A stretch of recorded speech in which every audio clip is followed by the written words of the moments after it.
So hi, my name's Tony Melvin, and for those of you who don't know me, I'm the author of 4 best-selling books in Australia. One's called How to Legally Reduce Your Tax. That was my first. I've done one on superannuation, which is like a pension in Australia, pension system. And Wealth for Life is a property investing book, and my latest is From Red to Black, all about getting out of debt and managing your money. Now, I get asked a lot about how to write a book. How do you go about writing a book, publishing a book? And I've promised to put pen to paper, so to speak, to actually teach people how to do this. But what I've decided to do is do this video. So I'm going to cover during this video exactly what you should do in a book, how you should put it together, what's a good way to write it in order to be able to get the best response. Because the one thing that my books have been able to achieve is a tremendous amount of word of mouth, or the book passing from one person to the next. And probably the biggest comment I get is that my books are really easy to read, and there's a reason for that, which I'll cover in this video. So hopefully this will provide you with some insight of how to go about it if you are an author who wants to pursue this. So first off, the first thing about a book, and this applies, what I'm covering, I should clarify, applies to books that are like how-to type books. If you're going to be writing a type of book that's like a novel or a fiction book, not all of these principles will apply. The publishing information will, but not all of them will. And this first point probably won't really apply, and that is really what a book is a book is really a part of a marketing process. So if you have assume this is a business that you have, then your book really is a tool for marketing purposes to get people interested in your business. The way you do that in today's world is very easy. Of course, is you've got to have a website. So what the book does is it drives people to your website, and then ultimately once you've got a website, you start collecting people's names and addresses. You start collecting their details. These days at least, their name and email, and if you can, their address and so on. That way you're able to communicate with them, and you in your business, you're able to offer products and services and the things that you do. So that's really the first thing you've got to get your head around, is that the purpose of a book, we're talking a how-to book, really is to build a database. It's to build a collection of names and addresses that you can then communicate to and offer them your products and service. I often have said in my seminars that a book really is nothing more than a brochure for your business, but it should be a brochure that is written in a way that provides, information, education, and is obviously an interesting read. But when I wrote the tax book, the property book, and the superannuation book, I was running an accounting firm, and I specifically had those people in mind for clients. So we're talking about tax, and we're talking about property investors, and we had superannuation, which is for people who are looking at retiring at some point. We just abbreviate that to super. Now these are all different types of clients that we had, yet the books were basically drivers to drive people who read those books would drive into the accounting firm, you see, accounting. And then we're able to provide them with accounting services. So my focus was never to actually try to make money out of writing books, although I have and I still do. My main focus again is all about a marketing strategy to drive people into the business or the businesses that I have. So that's tip number 1, and a pretty important one. If you're writing a fiction book, this obviously, as I said, doesn't apply. But there are still things you can do with a fiction book these days. You can create a lot of interaction with your readers. So driving readers who are interested in the kinds of stories you write or the genre you write in is still going to be worthwhile, and that way you'd be able to offer them probably early bird or sneak previews of your next book and keep them interested as a client, if you like, or a fan. So certainly some of that is applicable to fiction writers. Okay, so the next thing I want to talk about is how you go about writing a book. So you'll see that in my books there are lots of pictures. Now we know that a picture says 1,000 words, but it's actually really important to include and I think break up the text with pictures because it helps actually explain concepts and so on when you are, much like I'm doing now, although I don't really know what concept that is, but you get the idea that when you put pictures into a text, it really helps with concepts, especially if you're writing a technical kind of book. If you're writing a story, it's probably not as so important, but certainly using pictures helps. Now, you can do these pictures yourself in a number of different ways.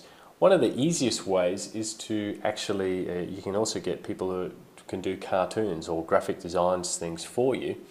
And this will come up, I'll share this with you now, this will come up probably a couple of times, I'll mention this, is you should use a site called Elance. Now Elance is a great online site where you can actually hire any type of people to do any type of work. So you can find talent for graphic designers, you can even find people who'll write, who'll proofread for you or whatever it is. So if you haven't heard about Elance, certainly join. You can come here to elance.com, watch the video and you find out how it all works. But basically if you want to get things designed, you could draw something on a, even on a piece of paper and take a picture of it and send it to somebody on Elance and say, draw this for me or draw all these things for me, and they'll be able to do that and send them to you so you can embed them into your book. You can even get people lay out a book for you.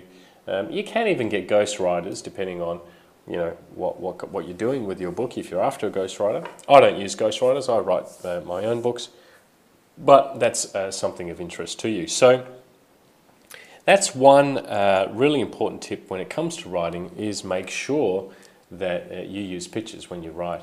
Another thing which I avoid, which I recommend, and this is actually a marketing technique as well, which is something I recommend in marketing, is never use or avoid jargon. If you have to use difficult words or unusual words, then define them. You'll see again in my books I always define words that are technical in nature in a footnote, which is down the bottom of the page. I define it down here, or I'll define it within the text. If it's the first time I'm using it and it kind of fits within the text, then I'll actually define it within the text. That's another real tip. Again, this comes to especially with technical books. And these are the reasons why people consider my books very easy to read. So there's two more tips there. So one is pictures and the other is actually avoid jargon or define your words as you go through the book.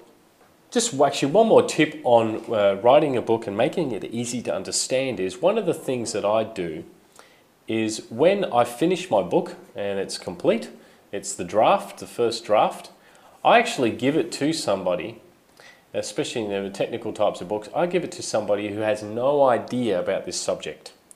Okay, and I get them to proofread it for me. By doing it that way, I get the right kind of feedback where they get a little bit confused about certain concepts. And this is a fantastic way to make sure that your book is written for the right audience. So if your book is written for technical people, then you probably don't need to write an easy to understand book. But if your book is written for the general population and people who aren't familiar with the topic or are interested in the topic but aren't familiar with it, then certainly give it to somebody who doesn't know too much about the topic. Get them to read your draft and get them to give you feedback so you can really make sure that all the different parts of it are understood. And if they get stuck, they basically need to ask you about it. And my wife and I, and my wife actually edited all of my books. Tina, she's a fantastic editor, and I did give it to a lot of other people. But certainly the books are easy to read because my wife made sure that certain aspects of it were very clear, where I was probably getting a little bit lazy saying, oh, well, that's obvious. And she was like, no, it doesn't make sense. So I'd have to really clear it up. Very important, and certainly why one of the main reasons my books are so successful is because they are easy to read, and Because Tina does a fantastic work in making sure I clear things or make it very clear. Now, when it comes to writing a book, some people have difficulty writing. And there's such a thing as writer's block and all that kind of stuff. I never really have a problem with it, and I think it's for a number of reasons. And I'd like to clarify exactly or show you how I actually go about writing a book. I use the term hats here, and a hat is one that you wear. We all wear different hats in life. I've got a dad hat, I've got a husband hat, and I've got lots of hats in my businesses. So that's just an overall concept of the word hat. And there are actually three different types of hats when it comes to writing a book. The first one is the writer. Now, the writer is very much the artist. Okay, the writer just loves to write, has an idea, writes about it. The writer doesn't really care if what they're writing actually makes any sense at all. The writer just wants to express himself or herself.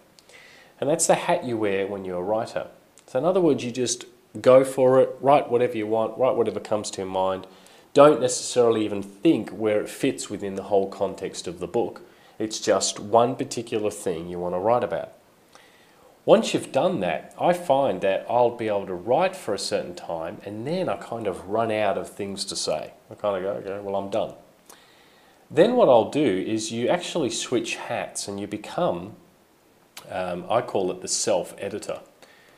Okay, this is not the editor where you send it off for somebody to fix all your typing mistakes or make sure it's grammatically correct or anything like that. But this is where you then edit the book yourself. Now, the editor reviews what's been written. Okay, the editor goes and actually reads what has been written. Now, when they're reading, they're kind of, as you start reading it, you're going, oh, that makes sense, or that doesn't make sense.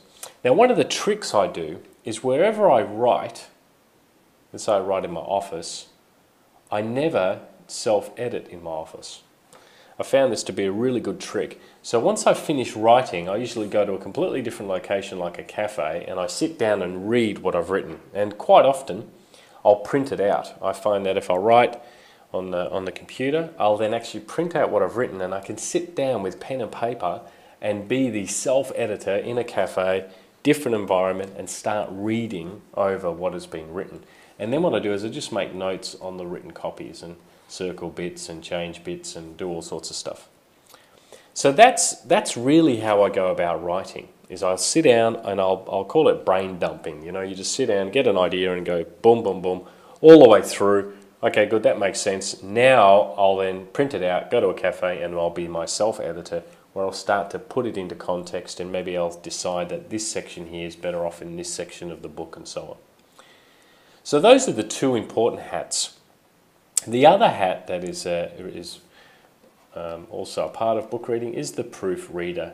And you can actually have lots of proofreaders, and the proofreader is a person that goes through and reads the book, usually when you've finished a completed section like a chapter or a part of it, and you get them to go and proofread it.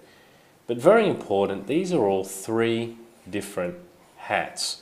And the ones that you wear as a writer are these two. It's the writer and self-editor, and usually you need someone else to proofread your own work, because rarely do you pick up all your own spelling mistakes, grammatical errors, and where you repeat yourself sometimes and all that kind of thing.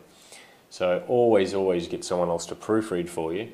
But as far as writing a book, once you've finished getting things out of your head as a writer, switch to a self-editor in a different location, enjoy a coffee somewhere, and then when you've done that, you'll find your creative juices will start flowing again, and you'll naturally turn back into a writer. So those are the three different roles or hats in writing a book, and hopefully that's a benefit to you.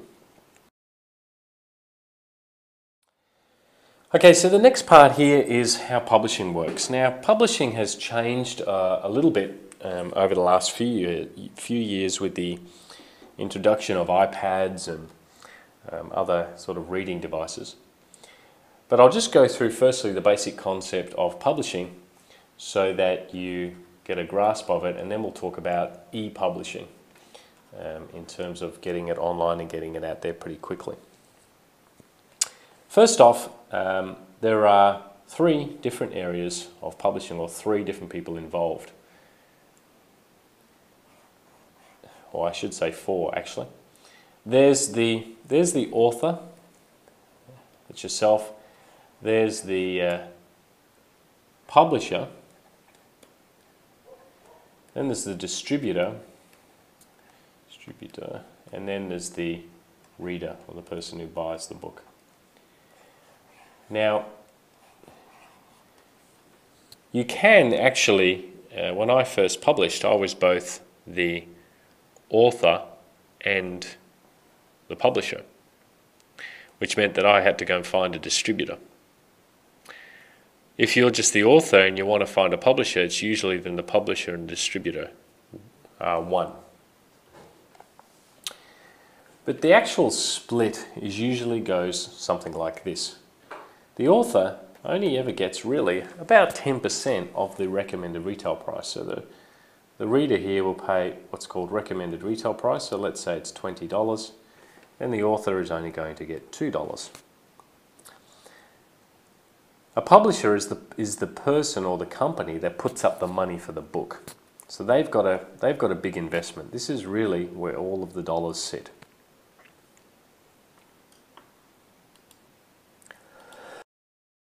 So for example, when I first published How to Legally Reduce Your Tax, I think we had to invest about $5,000 for the first few copies, because we were publishing as well. Then I had to find a distributor. Now the distributor takes the percentage, I think it's 67.5% of the recommended retail price. Actually, I've missed one here, sorry. Oh, there was another one here. There is, let's not call that the reader, let's call that the shop that sells it. So the shop sells it for $20, okay, to the reader. So the distributor takes 67.5% of the recommended retail price, okay, which is obviously just over 1/3 of this price. So in this case, 2/3 of this price, in this case about $14 or something like that, roughly. Now, what the distributor then has to do is obviously pay the shop, and the shop, they get a discount of about, I think it's anywhere between 30% up to about 50% of the recommended retail price, which means they're paying anywhere from sort of $6 for the book to $10 for the book. So that's what they pay, so they get $6 to $10, the distributor gets $14. Now the distributor's got to then sell it for $6 to $10, so the distributor's only making anywhere from $4 to $8 on a book, just to give you an idea. The publisher then gets the rest of that, so the publisher's going to get $6, and he has to give the author $2. So in the end result of it would look like this as a scenario. Author gets 2, publisher gets 4, because he's had to pay. Distributor, if they're selling the book for $10 at a high discount, the distributor's only going to keep 4. So if we add all that up, that equals 20. And that's how it works. If you want to self-publish, which is actually very easy these days, then you've got to be looking at doing these 2 roles. So you need to be able to put some capital up to actually get the books printed. And we're talking now about printing paperback books or actual physical books. So that's how the publishing industry works. So what it means is if you're going to be a self-publisher, you need to go and find a book distributor. If you are wanting to be just an author, then you need to find a publisher who can also distribute your books. And this is where, when the publisher agrees to do a deal with you, they'll actually advance you usually a certain amount of money. Okay, so that's how the publishing industry works.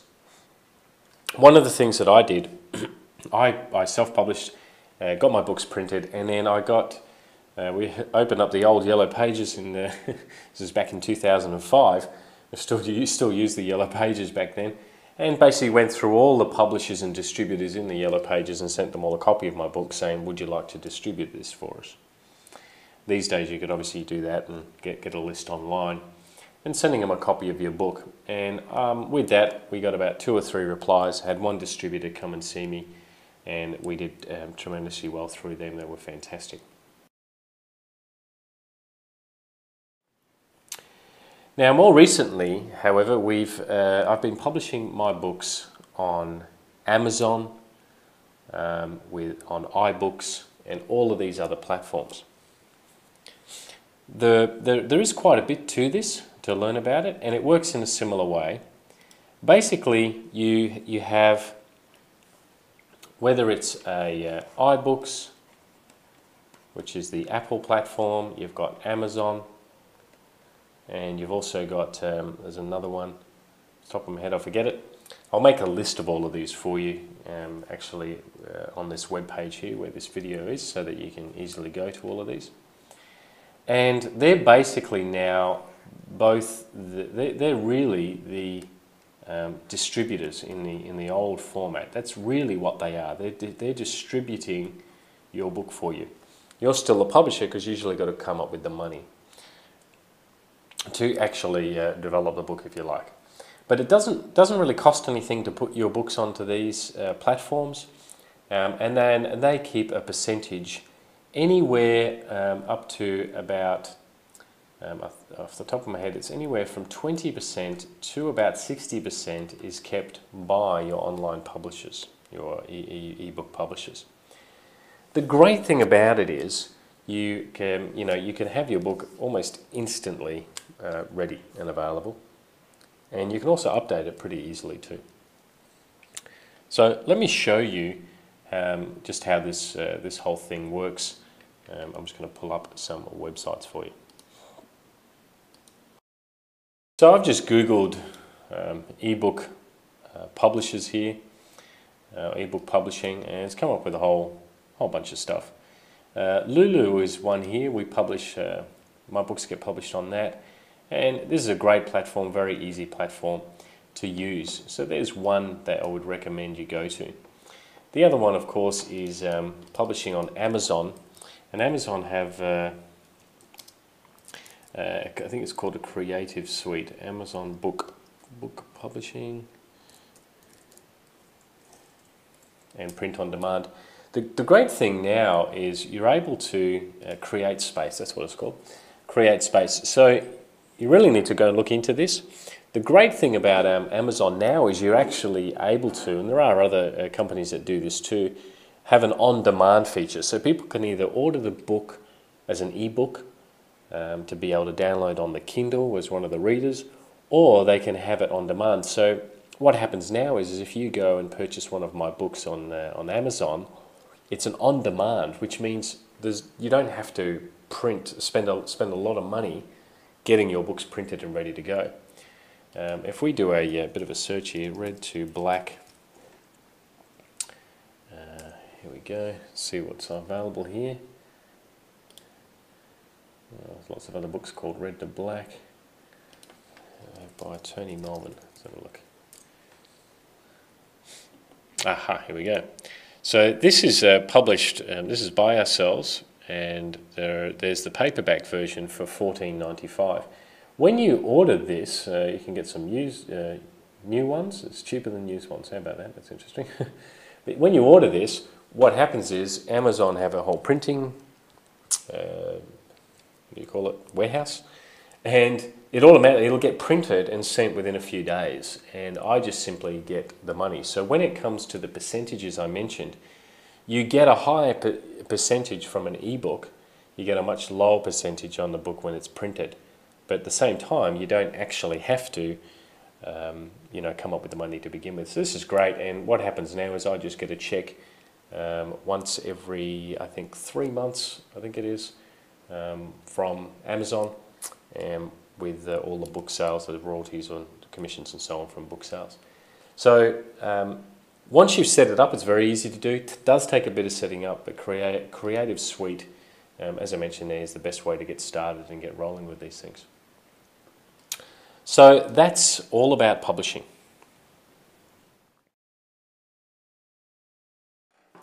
Okay, now a couple of other little points about how to get your book read. How do you go about marketing for your book? The key thing you need to use is PR. This is public relations. What I did with How to Legally Reduce Your Tax when we kicked off is I hired a publicist.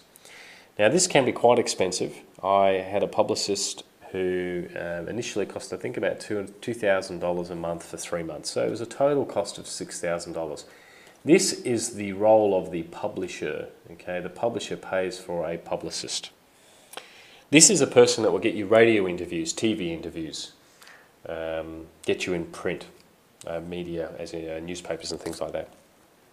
This is the way to promote your book, because no matter what it costs you, you can always get a lot more exposure than you could actually pay for.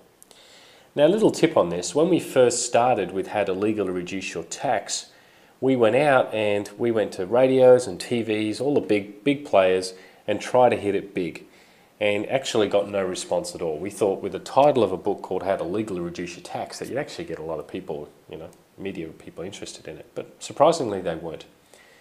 What we ended up doing is going to a local newspaper. So we live in, this is your community type newspapers, right? So we lived in an area in Sydney, me and the co-author, and we got in the local newspaper, and it was just a small little article. It was like a small little article. They had a photo on it, and they actually, I've probably got a picture of it here somewhere. Let me show it to you.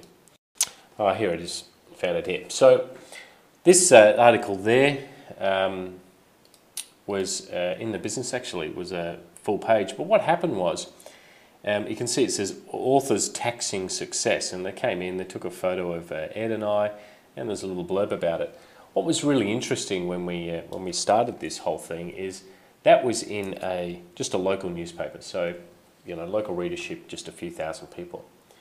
So it was in a local newspaper, this article. It got then picked up by a radio. We got called by radio because of that article. It also got put into other newspapers, so other community newspapers close by to where we lived. They picked it up and they put in the article. This led to more radio, and then I ended up on the radio, and then that led to TV. This then led to bigger media, where we went into magazines and so on. And this is the effect here. This is me on a TV show. This is in big media.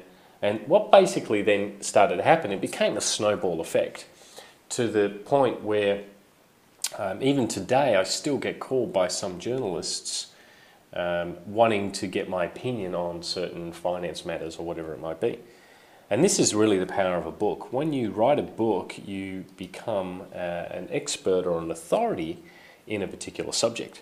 Whether or not that's true or how it should be, I'm not sure, but that is what happens. But the key point I'm making here is this PR is what will actually help you sell lots of books, and it's pretty easy to get PR with books and get interviews and so on. Another tip from in order to help sell your book is take excerpts from the book, take part of the book or chapters or whatever, and make articles out of them. And then what you want to do is you want to spread these articles into blogs, put them on your blog online, and take sections of it, and also do what's syndicate, which means put them all over other people's blogs and a whole bunch of other areas. There are PR sites that allow you to, I'm going to do a quick search for this, PR sites where you can send press releases to a whole bunch. I just did quick PR sites, or you can Google press releases, and there are people that will get your press release out and send it to all types of media all over the place, all around the world, for either for free or for very little cost. And that's something you should also look into, depending on what kind of market your book is about. But writing articles and getting your information out there is a great way to sell your book. Okay, this last little bit I want to talk to you about is just design. How do you go about laying out your book? Now, I wouldn't say that I'm an expert on this. Obviously, my books have sold a lot. They continue to sell every day. But I think part of it has a lot to do with how you lay out your book. Now, I went to the bookstores and I measured books, and I measured how big their fonts were, and I looked at book design and layout. And I purposely designed my books and the layout of my books in order so that they would be easy to read. Now there's some really key points that you need to understand about this, and I have done a bit of research into this, and that is the different types of fonts that you can use. Now this font here is what is known as a serif font. So there are two types of fonts. One is, so I'll just use one here, serif, which actually means means dashes or lines, and then there is sans serif, which means no dashes or lines. So I'll give you an example. If I was to write T, this will be written in a serif way, so I'd write a T, and I'd have these little lines extra on the T. If I was to write in a sans serif, there would be no lines. So we can see here, if we zoom in and have a really good look at these, you can see here this has got lines, little dashes all around. At the bottom it's got like little feet, and there's all these little lines and little hooks around the words. Okay, you can see them here, around the letters I should say, and down the bottom. Compare that to the sans serif, which I've got some in here, let's have a look, whoops, which is in the, here we go. This is a sans serif. You can see there's no actual lines, right? Now this font I think is Arial, and this one here is a Book Antiqua font, Book Antiqua type font, like a Times font.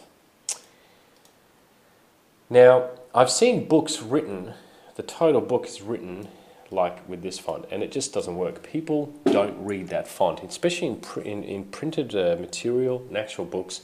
Rarely do you see a book written in this type of font. Rarely do you see a whole newspaper in this type of font. They're always written in this type. You often see headlines written in this type, the ones without feet. So you'll see that in all my book, the headlines are a sans serif, in other words, sans meaning without dashes, without feet, and everything else is in the Times Roman type font, or in this case it's a Book Antiqua type font. That's really important to follow. I also space my paragraphs with a line in between. Again, this just makes it easy for the eye to start and follow through and read. And my fonts are pretty decent size. I think there's about at least a 12-point type. You can go smaller, nothing wrong with going a bit smaller. Depends on your book and how much it is, because you don't want to make it too big, and also you don't want to make it too thin either. But there's just some little tips on design and fonts and what to use. So basically you want to make sure that you use the serif type font, this one here with the feet, for all text, and anything else you can use and a sans serif, which is without the dashes and so on. So there you go. That pretty much concludes everything I wanted to cover of how to write a book. I certainly hope that that's been of benefit to you, and as always with anything, I would love your feedback. So if you do have any more questions about how to do this, more than happy to assist when it comes to writing books. So you can just go to my website, tonymelvin.com, and you can contact me by clicking on the contact there, and I will get that message if you have any questions about it. And good luck with your book, and please keep me posted of your success. And thanks for watching.